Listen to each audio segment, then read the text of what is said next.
You cannot focus on people enough. No matter how well the business is doing, if the people aren't doing well, the business is not in the long game. I think the sooner that entrepreneurs can understand that it's a people game, the sooner that they win. I've had 5 business partners that are ultra high net worth, multi-billion. The biggest nugget that I've taken away is that.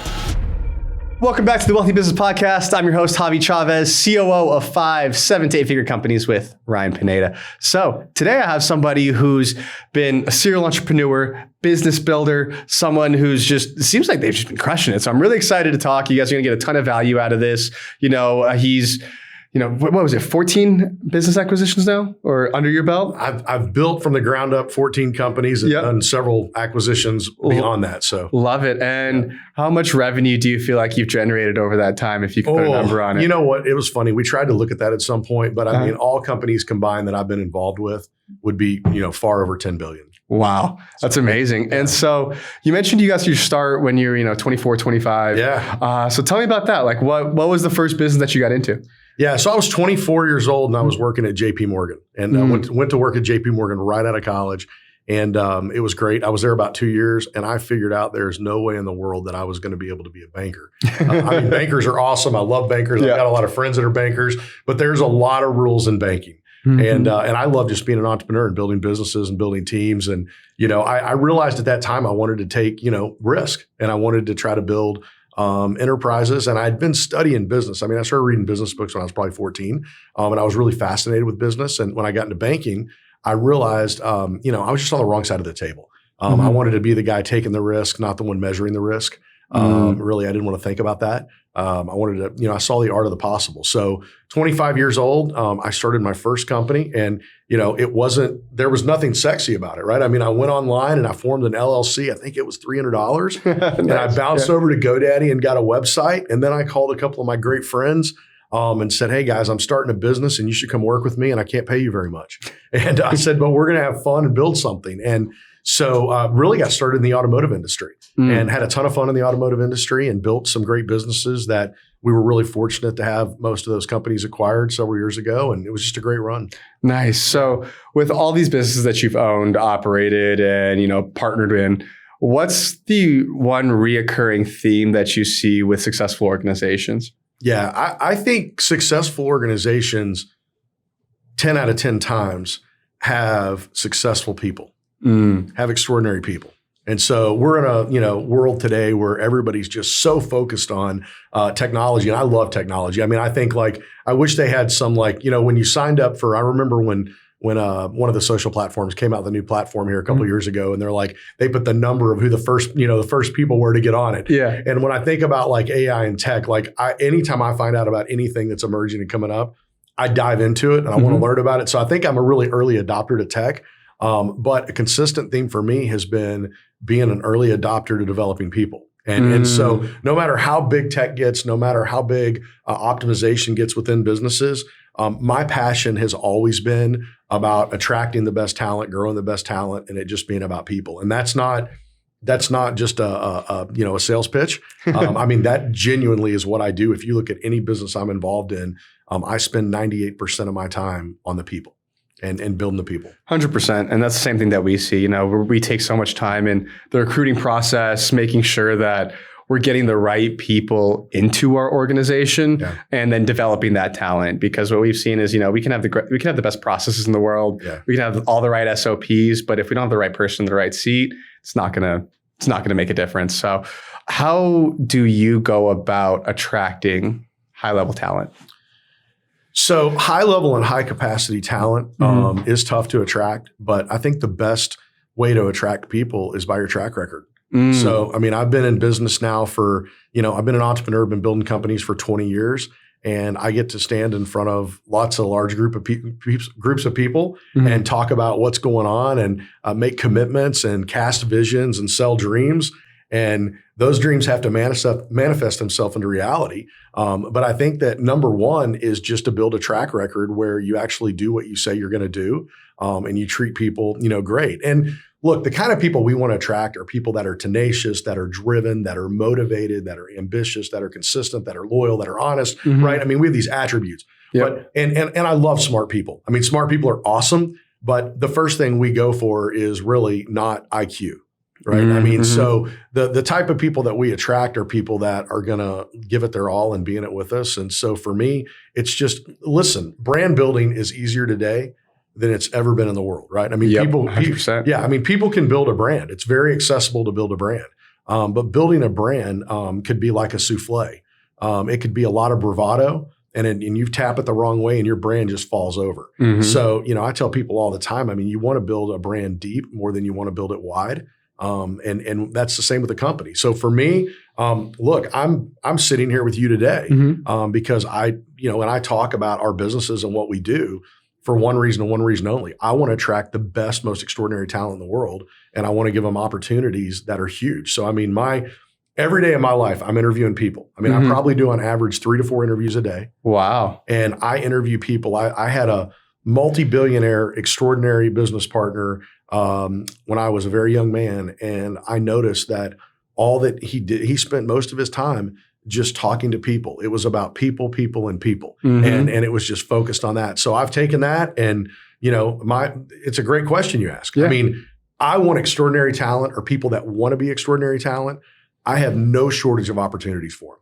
I mean, between the companies we have today, and the only thing that keeps me from acquiring the next company is having an extraordinary team of people that can be a part of that company that can make it successful. And sometimes you find those people in the company and they're kind of undiscovered talent. And sometimes you have to create that talent. Sometimes you have to recruit the talent. So that's just big for me.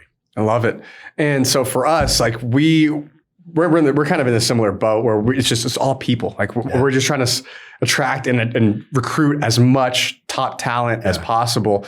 And what we've had to do is like process wise, we've created almost like a assembly line. It's just like try to filter and recruit through talent. So we're doing these big group interviews right now through Zoom. We'll have like 20 people on cycling through that. But even to get on the group interview, we've created like almost like a questionnaire to hopefully filter out as many people as possible in the interview process. Because, I was spending like 95% of my day just on interviews and like trying to go through resumes and all that stuff. And so, for you, when you're going through like this recruiting process, like what are the kind of the keys that you're looking for before you even get on a call with somebody? Yeah. So, I would say it just depends on the position and the role. Sure. But 100% of the time I try to identify professionalism. Do people, and we live in this kind of, chill, relaxed, everyone wants to, use acronyms and shorthand and be fun, but I try to look for people that are professional, that are good communicators. I mean, I think communication is really the key. So that could be from a resume. The cool thing is people put themselves out there today a lot. So you're able to really look at what's going on. But for us, we put people through assessment processes, right? And do assessments and try to figure, and there's always a new one, right? There's always new assessments, but we want to understand really, it's not, Javi, it's not about really what the person is only. It's not just about them. It's really about, are we going to be the right fit for them? Yes. And so is what I try to determine early on is there's some extraordinary people that we are just not the right fit for. I mean, we're not the right home. And, we have people that are like, we're dying to come work in one of your companies. We want to be a part of the team. We want to get involved. And we get to know them. And I'm like, man, you're going to hate it.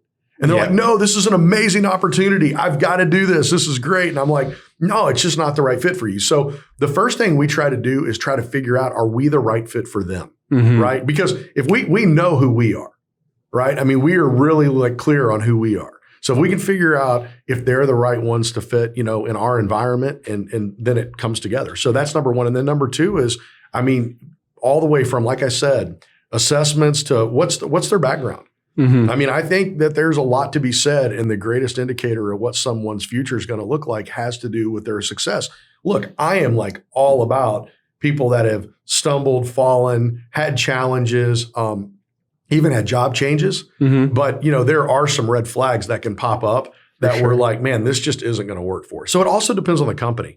Some companies, we have a little bit more grace when it comes to the time we can take to help someone grow and develop.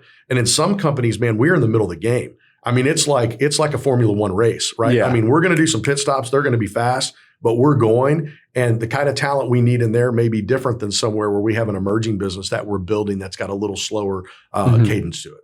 Yeah, makes perfect sense. So with your team right now, you mentioned also, which I think is super interesting for us because we've done a few acquisitions and stuff like that.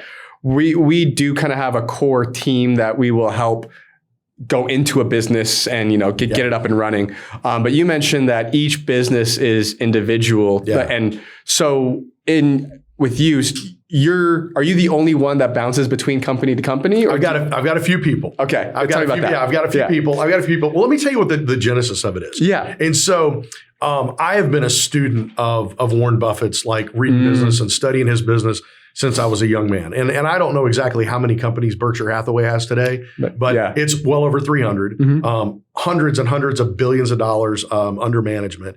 And I've always thought it was very fascinating that Mr. Buffett's team, his core team at Berkshire Hathaway Inc., is a very small team. It's 23, 24 people. Yeah. Right. So think about how big that enterprise is. Now, the enterprises that we're building are slightly smaller than that. So we don't need, we don't even need the 23 or 24 people. But I feel like if I'm trying to build an all-star team around Experience Ventures, which is, a fun business where we invest in amazing companies, or in KLV Capital where we go out and acquire amazing companies. If I'm, I own both of those businesses, and whether I am an investor in a business or I wholly own a business, and I have both, for me, I want the talent in the business. And so, I think some people focus on, I'm going to build a team of unicorns. I'm going to get the best, most extraordinary all-star players in the world, and I'm going to parachute them into a business, and we're going to put everything in place. And what happens when you leave? Or what happens when you build amazing enterprise value, right? We want to build $100, $200, $300, $400 million in every one of these companies, right? We want to build massive enterprise value.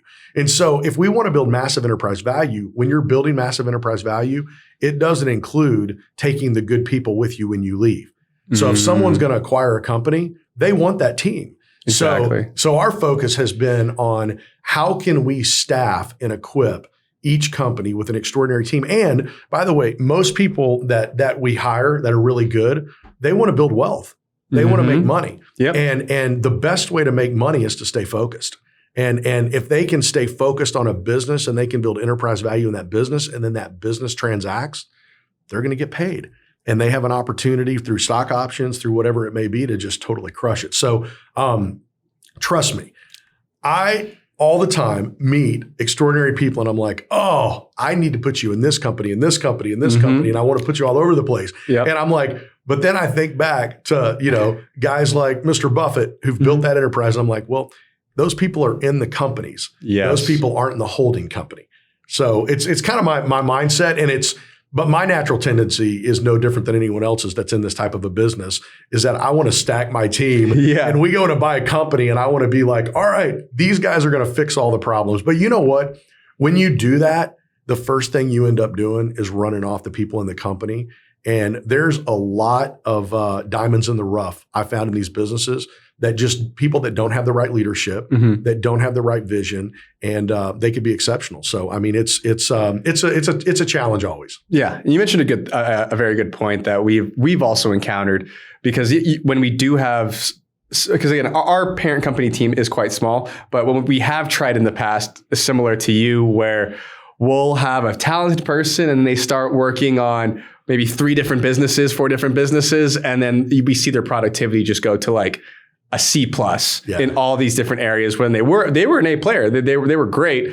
And now they're just focused on so many different things, and each business is nuanced. So there'll be different problems and challenges. So yeah, you're right. Having your core team focus on just one thing, or their core KPIs in their one business, is always going to be better. So I would agree 100%. The problem is we're entrepreneurs, right? I mean, I'm an entrepreneur, so the thing I don't want is guardrails, right? I mean, I want to be able to go all over the place. I want to be able to do everything.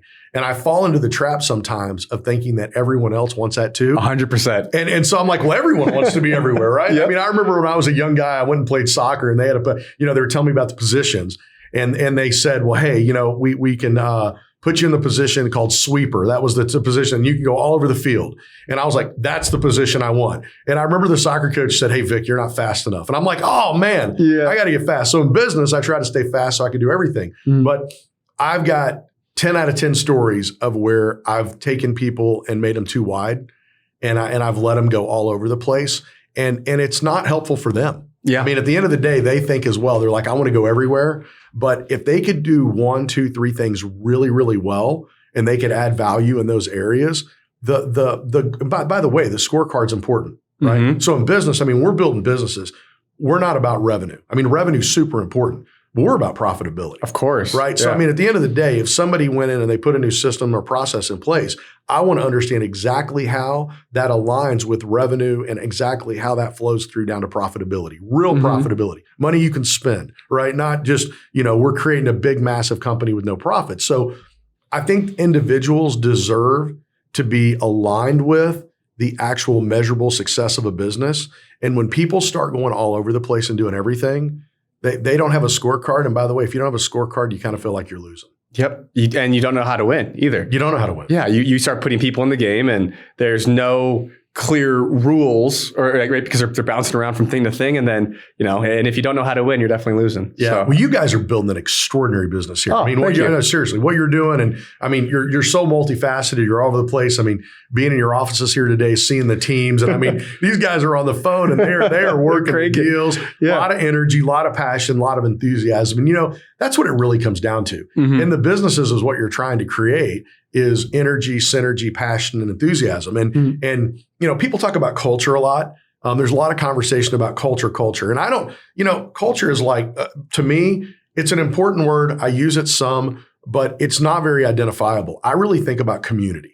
And I think people want to be part of a community. So if you're bouncing around all over the place, it's funny. You in my life, I've had the privilege to make a little bit of money and to have a few different homes. And my wife and I talk about it. Our biggest challenge is from going from, Montana to Texas to Florida, wherever we're going from, wherever we're traveling is, where is the community? So people need community more than they know. And like I look at the business you guys have here and it's diverse, but you've got the community together. Yes. The people are together. So back to giving people focus, it's really about giving people the opportunity to build community. There is nothing more powerful than community. And community is what builds culture. Yep, I agree. And it all starts with making sure that you're recruiting the right people and you're measuring our core values against whoever's coming in. Oh, so important. Right. And then because that's how we build the community, because if we already know from the jump that this person aligns with our culture, and it's a lot easier for them to come in and be part of the whole community. Yeah. And it's important for us to, cast a big enough vision that they see their own goals and, being achieved within our organization. Right? So I think this is a super point. I mean, what you're talking about is gold. But it's a super important point. And if you're an emerging entrepreneur, if you're building a company, if you have 2, 10, 15, 20 employees, the bigger it gets, it doesn't matter. You're always looking for that individual. And as your business gets bigger and grows, you're looking for somebody that's really smart and really extraordinary and really amazing. And they're going to move the needle and they're going to do great things. Here's a problem I see happen all the time. They're like, this guy could be, or lady could be a trained assassin. They could be destructive. They could be problematic. They could have all these issues, but they're like, yeah, but they're really good at this. And the reality of it is they're really good at this is awesome, but all this other baggage and your attraction of bringing somebody in that's got all these problems and you're like, it's okay. They're an expert at this. We don't care that they're weird. We don't care that they have a bad attitude because they're a ninja at this. It's going to kill the community. I mean, it's like, it does. Like imagine if we were just going to go build a little community and we said, you know what? This guy's an amazing chef. We're going to bring him in to cook our food. And he's also a mass murderer. I mean, like I don't want the food that bad. Right. And so in businesses, that's where people fail. They're looking for the extraordinary talent that's going to come in, that's going to transform everything, but they may screw what matters even more up. 100%. And we've had to go through a couple different cycles where like somebody might have aligned with our core values in the beginning and something changes down the road, whatever it is, even if their own personal goals shift, but then we can tell and we're like, we've held on to people sometimes a little too long where we're like, well, they weren't cool or like, like you mentioned, maybe they're somewhat negative or there's some sort of like issue culture-wise, but they do their job really well. They're closing deals for us. They're a great salesperson, but the second that we let them go, like it's almost night and day. We're like, wow. Like, rising tide. Yeah. And we're like, wow, we should have done this 3 months ago. Yeah. Right. And every single time that we get rid of somebody who, and again, I don't take firing lightly. And obviously we want to make sure that we're bringing people on that are aligning from the very beginning so we don't run into these issues. But every time that we do and we let that person go, the very next day, it's like a breath of fresh air. Yeah. Right. Yeah. And so I think that's huge for us. And so how are you, how active are you in each one of these businesses today? Like, are you pretty involved? Or I'm an operator, man. Yeah. I love business. I love building businesses. I love building teams. I love to get close to the businesses. I'm involved in a diverse group of industries. I mean, all over the place, all the way from manufacturing to technology to services, and they're all very different. I love to get involved and get deep in all of them. So for me, the thing that I want to get closest to first are our people, but it's what I really want to understand is our customer, and I want to understand our customer's customer. And so I spend a lot of time there. Obviously, there's a lot of operational things, financial elements. We want to drive profitability. We want to build enterprise value. But, number one for me is my sight picture is this. So when I'm looking at a business, the first thing I look at is the people. Because no matter how well the business is doing, if the people aren't doing well, the business is not in the long game.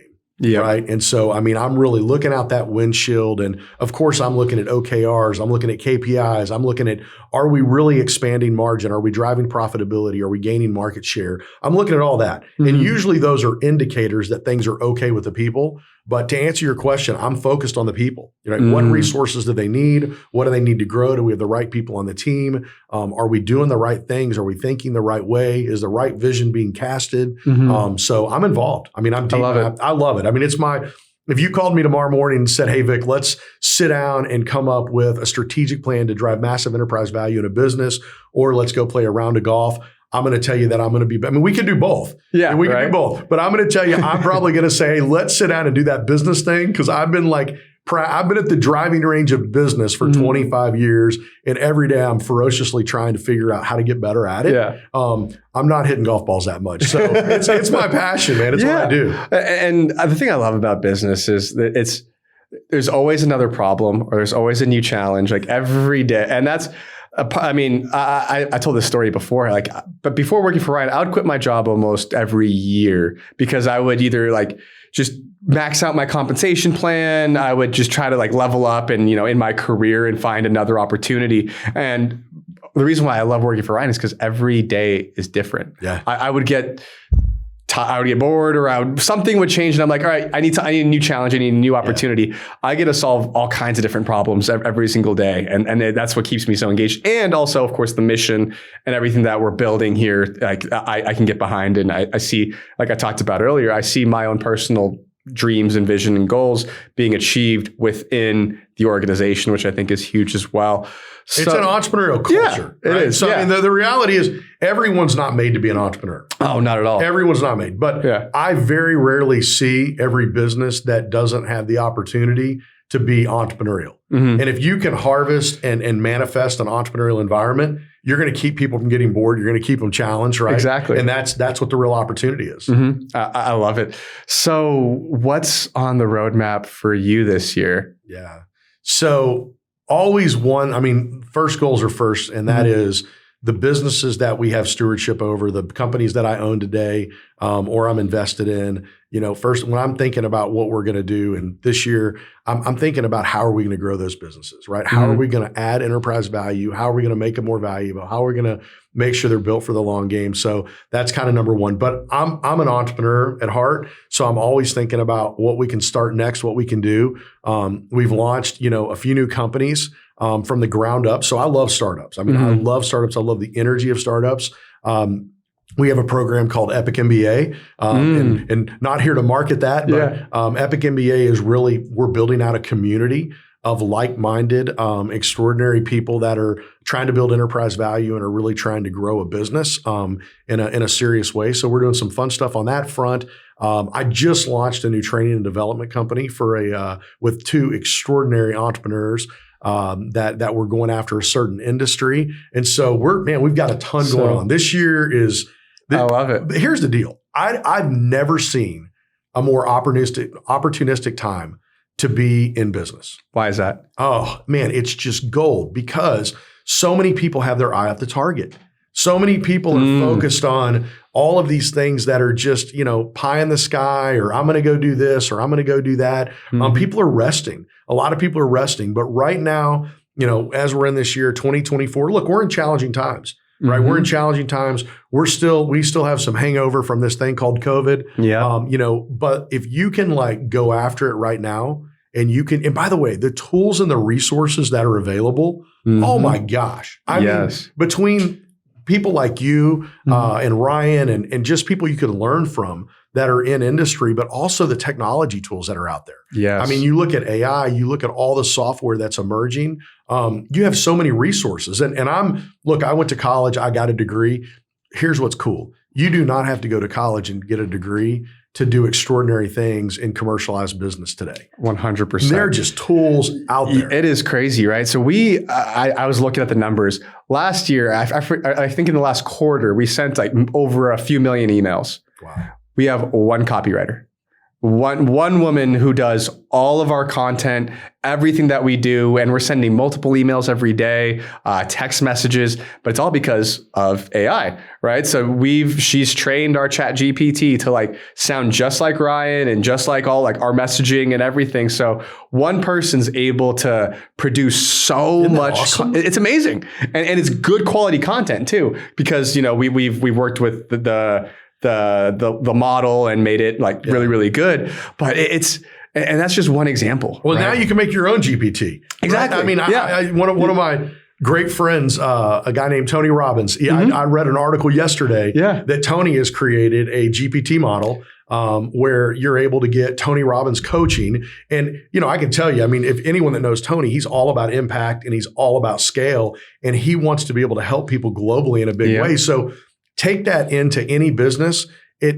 It's the Great Equalizer. It truly is. So the Great Equalizer is no matter if you've been, like Tony that's been in business for 45, 50 years doing an extraordinary thing, or you're just getting started, you have the same tools available to you. And guess what they cost? Nothing. Yeah. It's nothing. Yeah. So I'm just fired up. Yeah. I mean, I am fired up, and I wish there was more time in the day. Absolutely. And that's what these AI tools and everything else allow you to do is just be so much more effective with your day than, again, everyone has the same 24 hours, but how you use it and the tools that you utilize, there's just so much opportunity. So it gets me excited as well. So how do you decide what opportunities to pursue? Man, that's a tough question. That is a tough question. I look at a few things. I look at the problems in the marketplace.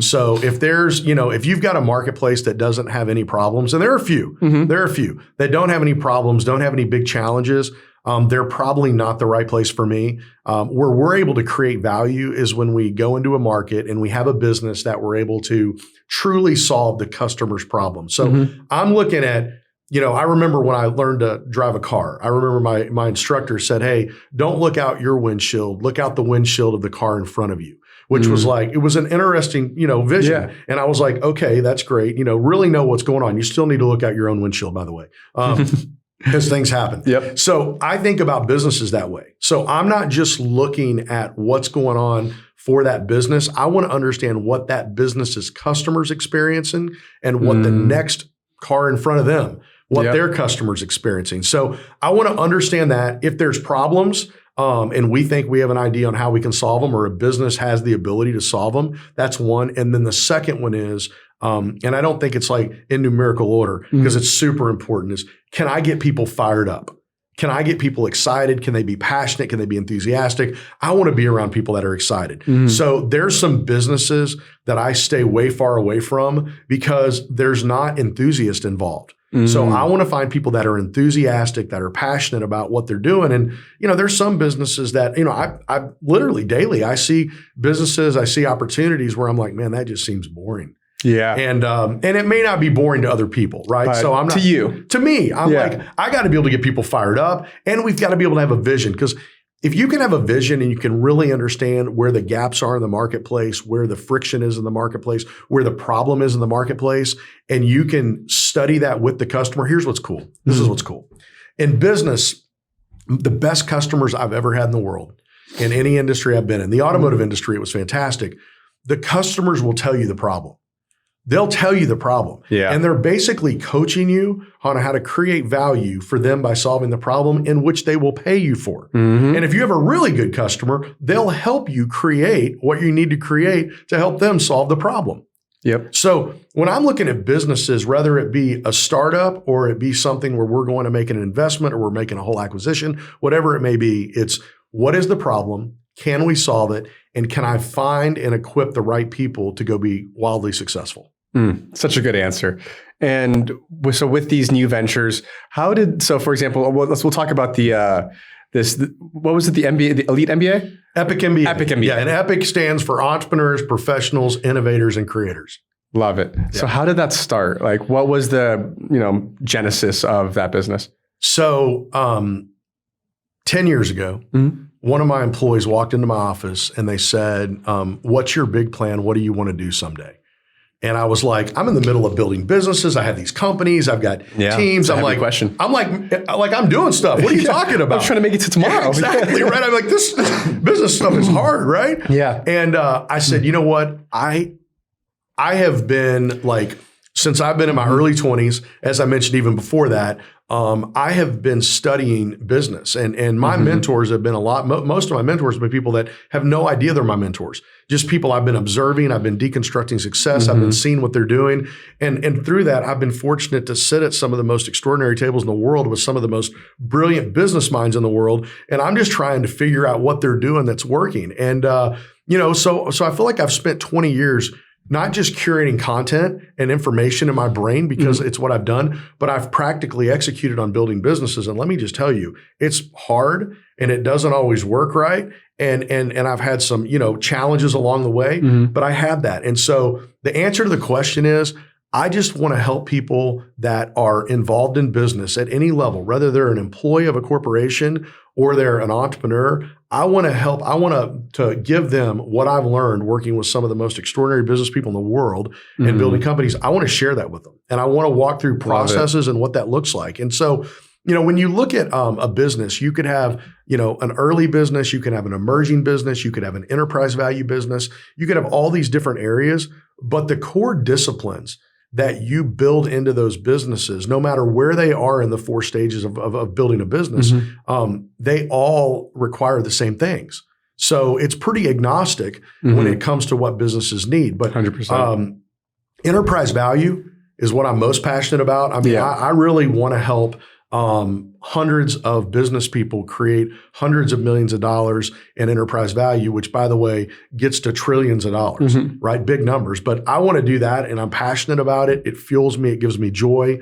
And so that was my answer. My answer was, I want to do that. And so, but here's what I said. I said, I think when I'm like 65 or 70 years old, I hope I can be a sage and I can really help people in business. And I was telling a buddy of mine that a few years after that, we were having this conversation casually. And he's like, dude, what are you going to wait for? Yeah, do it now. What are you waiting for? And I'm like, oh man, I still have a lot to learn. And I do still have a lot to learn. And that's very important to me. I don't have it all figured out. I am learning every day, sometimes by trial and error. And so that's what Epic is. It's a community to really bring people together. The community is so powerful. I mean, that's why Masterminds work. That's why all these different environments work. The most valuable thing that I think a lot of these environments offer is the community. 100%. And so I want to build these communities of people that truly can help each other because the problems are the same, right? The problems are the same. They're different, but they're the same. The solutions are the same. And so that's it. Yeah, it's funny. Every time that we coach entrepreneurs on stuff, they think that they have these unique, like it's my business is going through these specific things. I'm like, but you hear the same exact problems every single time. And so, yeah, you're right. The power of masterminds in the community, right? So we do these 4 big events a year. We call them our wealth cons, right? And part of it, so for example, the last one, we had about 1,000 entrepreneurs here in Vegas, 2 days, or it was 4 days actually, of speakers and all the fun stuff. But the part where our students get the most value is we do these mastermind sessions, little breakout groups, right? So there's like 10 people all in a circle in a hot seat, right? With people who are very similar to them. And because they're able to bounce ideas and with other people who are in the trenches doing the same thing. And there's always a ton of value that gets generated, which I love.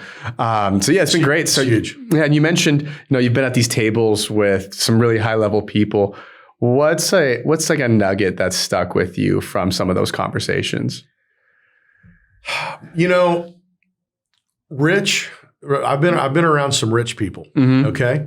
And so rich people usually are pretty loud, and it's really hard to tell what loud people are saying. When people are screaming at you, and they're, I always use the story of the guy or the gal that's standing on top of their jet, or standing in front of their car, or standing in front of their mansion, flexing their watches, flexing and it, right? Yeah. That's a rich game. And so I've had the privilege to be around a lot of wealthy people, and wealthy people are quiet, and wealthy people aren't using big words. They may have all the luxuries of life. They have the, everything that we could talk about, they have, but they're not boasting about that. They're approachable. I've had 5 business partners. I mean, it's starting out as a very young man that are ultra high net worth, multi-billion heirs. And I can tell you, they all have consistently been in a wealthy mindset. And that is where they're learning. They're taking notes.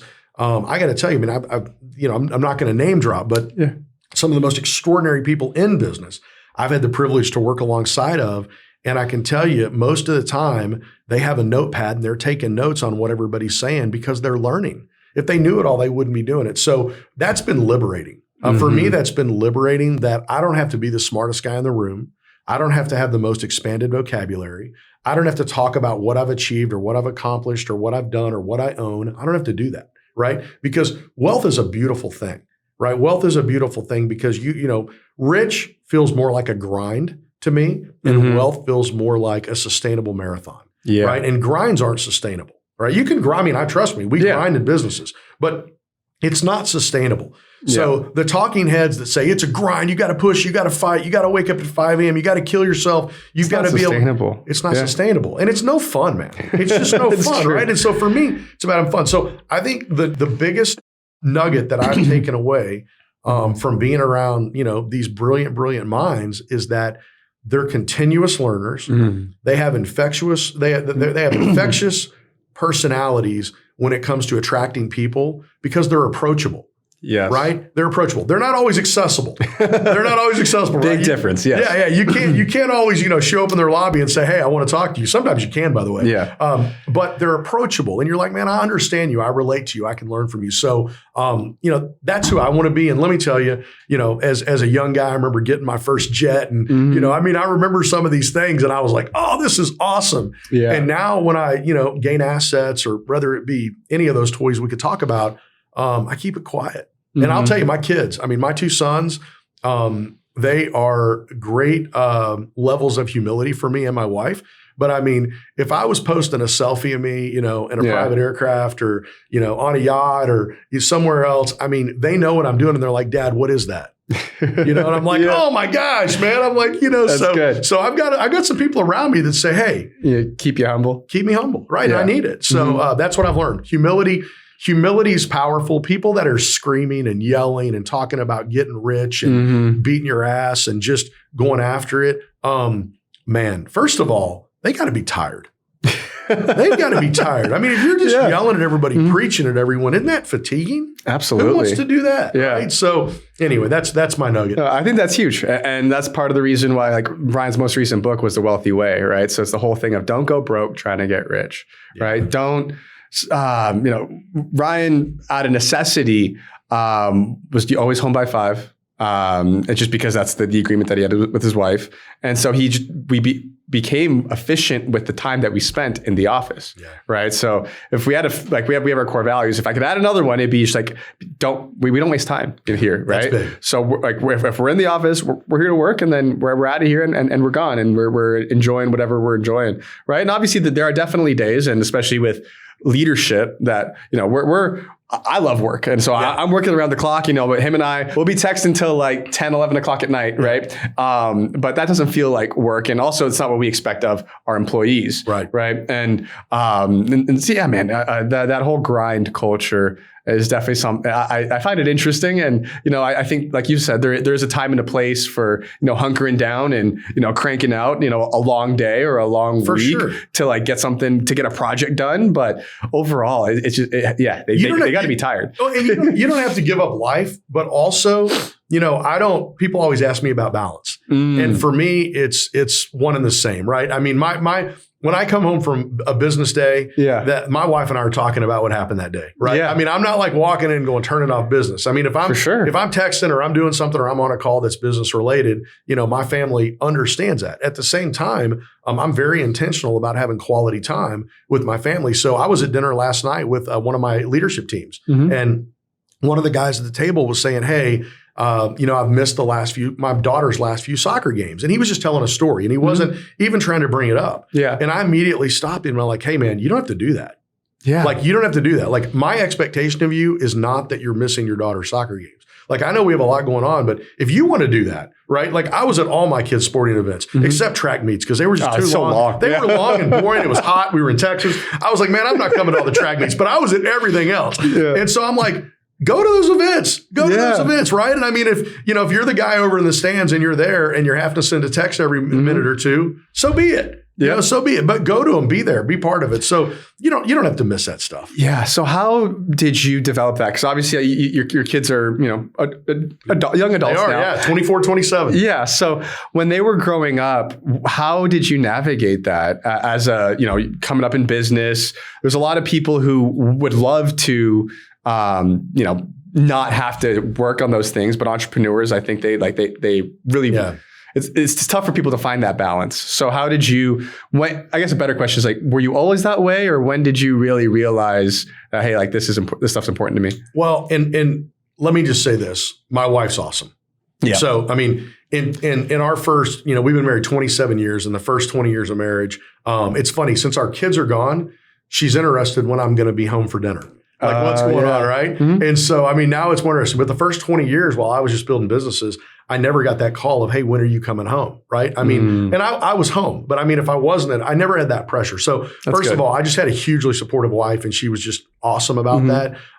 But here's what I think I did that was intentional. And I brought my family into what I was doing professionally. And I don't mean, this was before all the social platforms were out there in the sense of, I wasn't having them being a spokesman for my company, but they knew what was going on, right? I mean, they knew the wins, they knew the losses. I celebrated the victories with them. I protected them from some of the losses so they didn't have to get those beatings, but they knew what was going on. So it was never this mystery of like dad's off doing his thing and we're over here doing our thing. I think that's super important for people to hear because a lot of entrepreneurs, they feel like they don't want to bring work home with them or they don't want to like talk about their day. And like you mentioned, protect them from the losses. They don't need to hear that all the bad stuff that happened, but you like share what's going on. Shared what was going on, brought them in it. And, that was important. And I think the other big thing is that, this may go against every parenting book in the world. Two of my best friends on this earth are my two sons. Right. Yeah. And so here's what I can tell you is I have to work for those friendships. Right. They'll be my sons no matter what. My wife, I hopefully is going to stick with me forever, but you have to work for that. So even during those times where I knew I was building businesses, I wasn't as available. I was running 1,000,000 miles an hour. Man, I was going deep when I needed to go deep because this is just all simple. I mean, it's just simple. And I kept those relationships close and tight, and they knew I was trying, right? And people give you a lot of grace, even your own family. They'll give you a lot of grace if they know you're trying. So I think can you expand on that a little bit more? So I think it's super important for entrepreneurs to take time for their family because there's how many stories have you heard of people who are wildly successful and they got no one around them. It's unreal. Yeah. It's unreal. I mean, it's like, it's like you and I were talking about a second ago about community, right? I mean, your first community is your family, right? But you've got we love anybody that I've ever met that loves what they do. They love their business. They're growing something. They're doing something great. They love the people we're doing it with. I've never found an entrepreneur that's been successful that said, I hate my team, I hate my people, I hate my office, I hate the industry. Never, right? I mean, maybe somebody's like made some quick money off of something they didn't really care about, but it's important to have that community aspect. So I think when it comes to the balance, even your friends and your family and that are out there, I really didn't buy into the work life, personal life separation. To me, it was integration. And it was integrating it and bringing it all together. And I love social media because I love that I'm able to share with people that I care about and hopefully care about me what's going on. Yes. Right. I love to say, hey, here's what we did today. Here's what's going on here. And so I do believe that technology has actually made building authentic relationships with people, which sometimes like people are like, oh, social media is not authentic. I mean, I got on Facebook. Great story.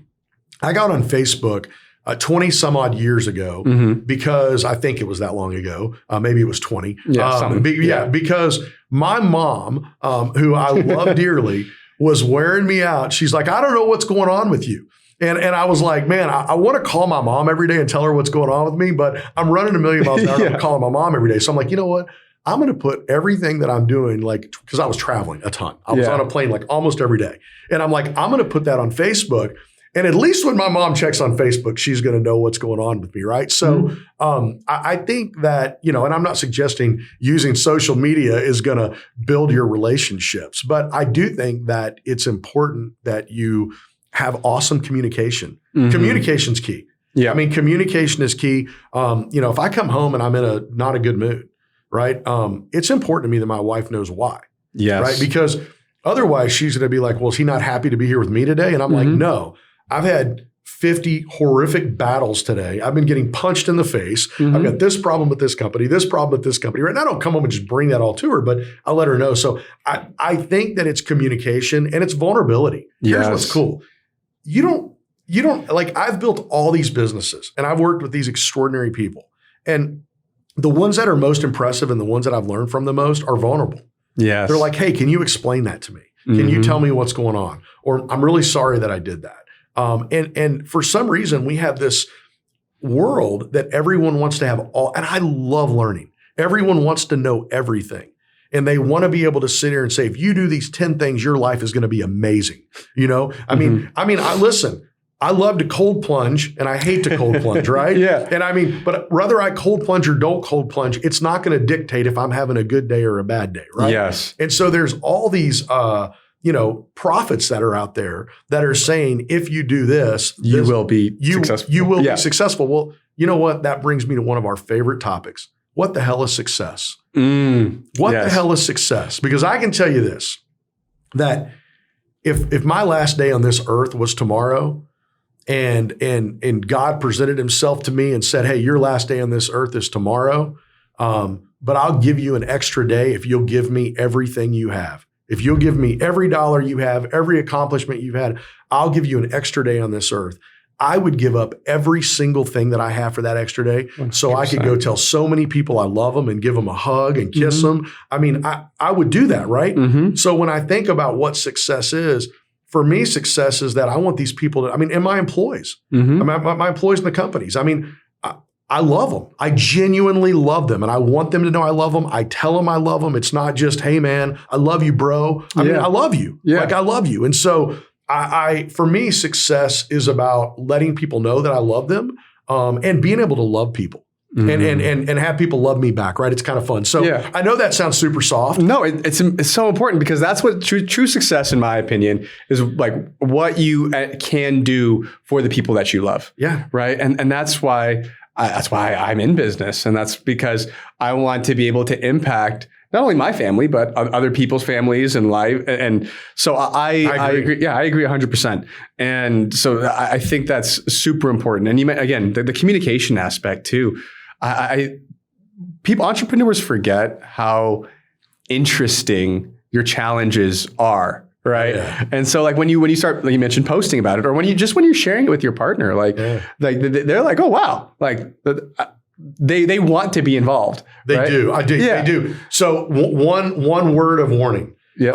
So I've been married for 27 years, and I've been talking to my wife about business for 27 years, right? She's been listening to me for 27 years. Here's the problem. She got smart. and so now when I'm bringing something up, instead of her just saying, oh, that's really interesting, she has an opinion. Yeah. And I'm like, wait a minute. Wait a minute. Where did that come from? But no, it's fun. I mean, and that's what's fun as well, though, right? I mean, you're able to have relevant conversations and, and you're able to get some coaching and development along the way. But yeah, I mean, the communication is everything. And you're right. It's interesting to people, right? They want to know what's going on, how what's driving your energy, what's sucking your energy. People want to know. And that's why I love mediums like what you're doing with this podcast. I mean, and I love all the communication we have available is people are able to share. Yep. Is what's become really challenging, though, is people need to have better discernment than they've ever had to have before, because anybody can have a microphone. And if you have a microphone and you have some confidence and you have a little bit of swagger, you can really influence people, and that can be dangerous. And so obviously, you're doing the exact opposite of this here. I mean, you're really pouring into people, but part of the reason I'm doing this, part of the reason I sit here and have these conversations is because I'm like, man, I'm listening to so many people that are just preaching what sounds like absolute misery to me. And I'm like, if it's this hard, most people aren't going to do it. And business is hard. I mean, it is hard. Yes. And every day I've got a new challenge. But it doesn't have to be miserable. Hard and miserable are two different things, right? Yeah. So it's just an interesting time in our world where you can get more information than ever before, but you really need to have good discernment and good judgment to make sure that what you're putting in your head is the stuff that's going to allow you to gain success, whatever your definition of success is. 100%. And that's, like you mentioned, that's part of the reason why we do this stuff, and also part of the reason why all of this even started in the first place, right? If I go all the way back when Ryan first started putting out content on social media, he was just looking, he's like, these are the guys? These are the guys teaching real estate, exactly. Right? And so he's like, I have, and I'm sure there are way more wildly successful people who operate behind the scenes, and they might even look around and he's like, that's the guy. But what we try to do is at least be transparent and just share as much as we can about like our challenges, what's going through in our business, and hopefully people get some sort of value out of it, because you're right. There's never been more noise than there is today. Well, and I think what you guys are doing different is inspiration is important. It's the inspiration is kind of the price of admission. For sure. But if you want to differentiate yourself, whether it be in building a business or the conveyance of information, if you can take inspiration and you can partner it with knowledge, that's where transformation happens. Absolutely. And so there's a lot of people that are, trying to just proclaim inspiration. And I mean, we live in what can be an inspiring time, but in being inspired without the knowledge is really, and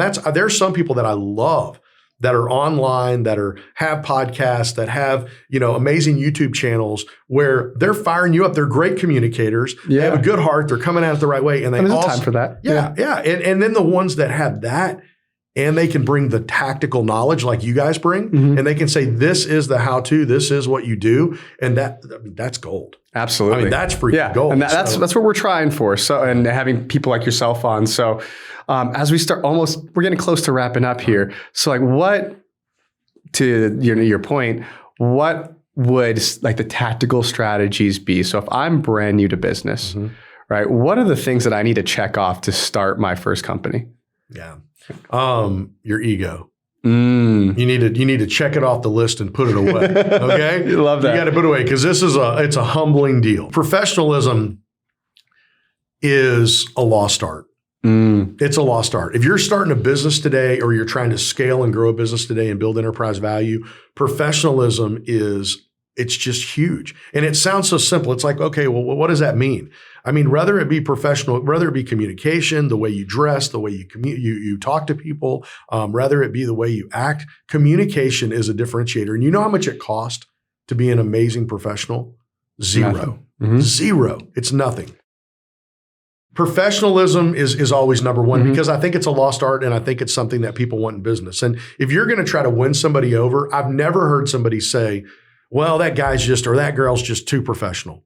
They're too professional. I've never heard it in my life, right? And so professionalism is key. By the way, it's free. The second thing is, and this is along lines of professionalism, Thinking big is awesome. I love to think big. I remember being a young guy and being around a multi-billionaire, and he would always say, Vic, you're not thinking big enough. You got to think bigger. And I'm like, oh, that's awesome. Yeah. Thinking big is important. But let me tell you where the real opportunity is. Act bigger.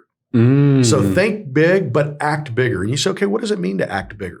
Well, it could be all the way from your brand identity. It could be all the way from your social media. It could be the product that you're delivering to the marketplace. I mean, you want to deliver a product to the marketplace that has relentless value to it. I mean, just a ton of value, more value than you're charging. If you're trying to build a business, deliver exponentially more value than you're charging. And if your thought is, well, I'm delivering a lot of value, I'm going to raise my price. Think twice about that. Do you want market share? Do you want to build enterprise value? So think big, act bigger, being professional. And I think that you cannot focus on people enough. You cannot focus on people enough, right? If I was going to make that list, and I know it sounds so like, no, Vic, we want to get more tactical. That's tactical. It's people. Get people that could be by your side that are loyal. Loyalty is so huge. Tenacity is huge. Get people that are tenacious. Be tenacious. How many things in life have you given up on? And you're like, man, I am so glad I gave up on that. Right? It's a short list. Very few. It's a short, but there are some things that you need to give up on. Yeah. There's a long list of things in my life that I've had a moment of instability in my brain. And I've said, I think I'm going to give up on this. And I'm so glad I didn't. I'm so glad I didn't. And by the way, number one is people. There's so many times I'm like, man, they got to go. And then I'm like, wait a minute, what's really going on here? And so here's another skill set that I would tell entrepreneurs to focus on is it's not about you. It's not about you. One of the greatest lessons I ever learned is what the power is to build a team of people around you that may not give 110% like you do, but if they only give 100%, this is pretty easy math, and there's 8 or 10 of them, that's a lot more percentage than your 120%. So if it's 100%. All about you and you're like, man, I want to get sharp, I want to be the best, that's great. But you know what? No matter how good you are one human. You are one person. So if I'm learning, I love to learn. I love to learn. I'll be very transparent and tell you this. I love to learn so I can share information, right? I hope that I learn from it and it influences my own life. But if you're an entrepreneur and you're building a business, learn not just to share it with yourself, but to share it with everyone else. Educate your employees, educate your customers, educate stakeholders. Be a catalyst of knowledge and information. Be a disciple for knowledge and information, right? I mean, that's just huge. So I could go down a long list. Yeah, this is great. Don't ever let profit, don't confuse profit and revenue.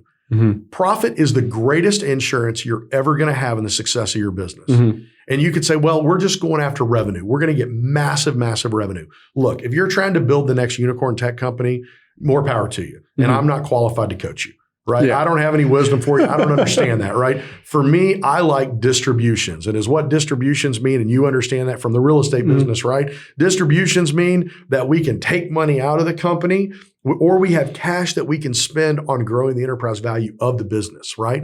So focus on profitability. It's about profitability. Know what your flow through is, right? So you've got this top line revenue number. Understand when that flows through and it gets down to the bottom, how much of that did you keep? How many expenses do you have that sucked away your flow through percentage, right? And so know profitability, go after profitability because it is what's going to allow you to be sustainable and it's going to sustain your business.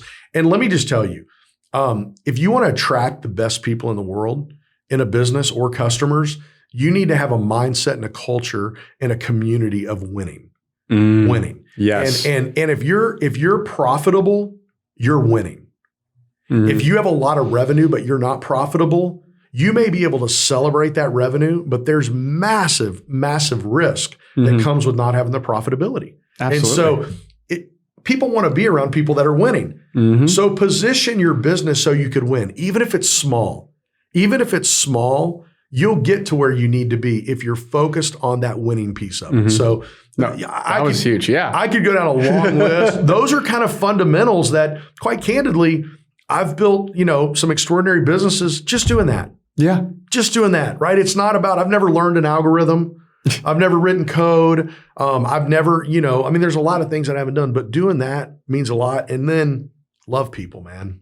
Love people. If you can't love people, you're just going to have a real challenge building anything that has massive enterprise value. Absolutely. And I think the sooner that entrepreneurs can understand that it's a people game, the sooner that they win, right? Because a lot of people either stay stuck at this solopreneur stage or they bring on the wrong people or whatever, and they wonder why their business is dysfunctional. If they can figure out people, I would say everything else that you just mentioned will slowly fall into place. Totally. Right? Like it's all about people. 100%. It's all about people. It's never going to not be about people. I don't care how many robots we have. I don't care how many spaceships we have. I love that stuff, man. I mean, I am eating up with it, right? My kids are like, Dad, quit telling me about AI. Yeah. I got it. I love all that stuff.